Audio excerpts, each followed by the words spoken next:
আসসালামু আলাইকুম প্রিয় দর্শকবৃন্দ, আশা করি ভালো আছেন। আমার আজকের এপিসোডে আপনারা জানবেন বাংলার ইতিহাসের এক অবিস্মরণীয় বীরগাথা তিতুমীরের বাঁশের কেল্লা সম্পর্কে। 1831 সালে ব্রিটিশ শাসনের বিরুদ্ধে যে দুর্গ হয়ে উঠেছিল প্রতিরোধের প্রতীক। মাত্র বাঁশ আর মাটি দিয়ে তৈরি এই কেল্লা কিভাবে ইতিহাসে স্থান করে নিল, কেন এটি আজও আমাদের অনুপ্রাণিত করে। প্রিয় দর্শক ও শ্রোতাবৃন্দ, বিস্তারিত জানতে চ্যানেলটি সাবস্ক্রাইব করুন এবং ভিডিওটি না টেনে শেষ পর্যন্ত দেখুন। তিতুমীরের প্রকৃত নাম ছিল মীর নিসার আলী। 1782 সালে পশ্চিমবঙ্গের 24 পরগনা জেলার বাসুদেবপুর গ্রামে তিনি জন্মগ্রহণ করেন। মধ্যবিত্ত কৃষক পরিবারে জন্ম নিলেও তিনি ছিলেন অসাধারণ সাহসী ও দূরদর্শী। তরুণ বয়সে তিতুমীর হজে গিয়েছিলেন এবং সেখানে ওয়াহাবি আন্দোলনের প্রতিষ্ঠাতা সৈয়দ আহমদ বেরেলভির সংস্পর্শে আসেন। ফিরে এসে তিনি দেখলেন তার নিজ দেশে কৃষকরা কিভাবে নিপীড়িত হচ্ছে, শুধু ব্রিটিশদের হাতে নয়, স্থানীয় জমিদারদের হাতেও। নিপীড়নের চিত্র ছিল অমানবিক। যেমন মুসলমানদেরকে কর দিতে হতো দাড়ি রাখার জন্য, মসজিদে নামাজ পড়ার জন্য, গরু কোরবানি দেওয়ার জন্য এবং অমানুষিক রাজস্ব আদায় করা হতো।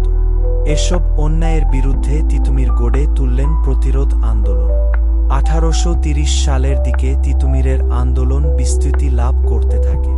তার সাথে যুক্ত হন হাজার হাজার নিপীড়িত কৃষক ও সাধারণ মানুষ। ব্রিটিশ শাসক এবং তাদের দোসর জমিদাররা এতে ক্ষুব্ধ হয়ে ওঠে। পরিস্থিতি যখন ক্রমশ উত্তপ্ত হতে থাকে, তিতুমীর বুঝতে পারলেন যে সংগঠিত প্রতিরোধের জন্য একটি সুরক্ষিত ঘাঁটি প্রয়োজন। 1831 সালের অক্টোবর মাসে তিনি বর্তমান পশ্চিমবঙ্গের উত্তর 24 পরগনা জেলার নারকেলবাড়িয়া গ্রামে নির্মাণ শুরু করেন বিখ্যাত বাঁশের কেল্লা। কেল্লা নির্মাণ উপকরণের মধ্যে ছিল প্রধান নির্মাণ সামগ্রী হিসেবে বাঁশ, দেয়াল শক্ত করার জন্য মাটি, আবরণের জন্য খড় ও কাদা এবং স্থানীয় গাছগাছালি। কেল্লাটি ছিল বৃত্তাকার, যার পরিধি ছিল প্রায় 400 গজ, উচ্চতা ছিল প্রায় 10 থেকে 12 ফুট, দেয়ালের পুরুত্ব ছিল 3 থেকে 4 ফুট, প্রবেশদ্বার ছিল সীমিত এবং সুরক্ষিত, এবং কেল্লার চারিপাশে খনন করা হয়েছিল পরিখা। বাঁশের কেল্লাটি ছিল স্থাপত্য শিল্পের এক অনন্য নিদর্শন। সামান্য উপকরণ দিয়ে এমন মজবুত দুর্গ তৈরি করা ছিল তিতুমীর ও তার সহযোগীদের কৌশলগত দক্ষতার প্রমাণ। বাঁশের কেল্লাটি শুধু একটি সামরিক দুর্গ ছিল না, এটি ছিল এক প্রতিরোধের কেন্দ্র। এখান থেকেই তিতুমীর পরিচালনা করতেন তার সমস্ত আন্দোলন। এটি ছিল তার সদর দপ্তর। 2 প্রশিক্ষণ কেন্দ্র। কেল্লার ভিতরে স্বাধীনতাকামী যোদ্ধারা প্রশিক্ষণ নিতেন, তলোয়ার, বর্শা, লাঠি চালনায় দক্ষ হয়ে উঠতেন। 3 আশ্রয়স্থল। নিপীড়িত কৃষক ও সাধারণ মানুষের জন্য এটি ছিল নিরাপদ আশ্রয়স্থল। 4 মনোবলের প্রতীক। বাঁশের মতো সাধারণ উপকরণ দিয়ে ব্রিটিশদের মোকাবেলার এই প্রস্তুতি স্থানীয় মানুষের মনোবল বহুগুণ বাড়িয়ে দিয়েছিল। কেল্লার শক্তি বলতে ছিল 5000 থেকে 10,000 সশস্ত্র যোদ্ধা। স্থানীয় অস্ত্রশস্ত্র যেমন তলোয়ার, বর্শা, লাঠি, ধনুকতীর ইত্যাদি এবং স্থানীয়ভাবে তৈরি কিছু সংখ্যক বন্দুক ও কামান। তিতুমীরের ক্রমবর্ধমান প্রভাব ব্রিটিশ শাসকদের জন্য হুমকি হয়ে দাঁড়ায়। 1831 সালের নভেম্বরে তারা বাঁশের কেল্লাটি ধ্বংস করার সিদ্ধান্ত নেয়। তাদের পরিকল্পনা অনুসারে প্রথমে স্থানীয় জমিদার কৃষ্ণদেব রায় এবং দেবনাথ রায়ের বাহিনী আক্রমণ চালায়, কিন্তু তিতুমীরের বাহিনী তাদের পরাজিত করে। দ্বিতীয়বার গোবিন্দপুরের ইংরেজ নীলকর সাহেবদের বাহিনী আক্রমণ করে। তারাও বাঁশের কেল্লার শক্তিশালী প্রতিরোধের কাছে হার মানে।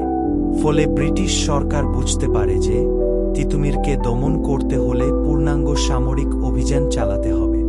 অবশেষে তারা 1831 সালের 19 নভেম্বর তিতুমীরের বিরুদ্ধে চূড়ান্ত আক্রমণ করে। এবার ব্রিটিশ বাহিনীতে ছিল প্রায় 300 সুসজ্জিত সৈন্য, আধুনিক আগ্নেয়াস্ত্র, কামান ও ঘোড়সওয়ার বাহিনী। নেতৃত্বে ছিলেন কর্নেল স্টুয়ার্ট। ভোর থেকেই শুরু হয় প্রচণ্ড যুদ্ধ।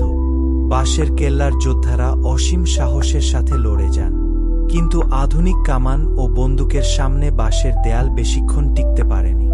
মাত্র কয়েক ঘন্টার রক্তক্ষয়ী যুদ্ধের পর ব্রিটিশ কামানের গোলায় কেল্লার দেয়াল ভেঙে পড়ে। তিতুমির ও তার সাথীরা শেষ নিঃশ্বাস পর্যন্ত লড়াই করেন।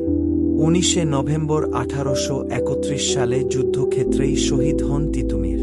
বাঁশের কেল্লা ছিল ব্রিটিশ শাসনের বিরুদ্ধে বাংলার প্রথম সংগঠিত সশস্ত্র প্রতিরোধের অন্যতম দৃষ্টান্ত।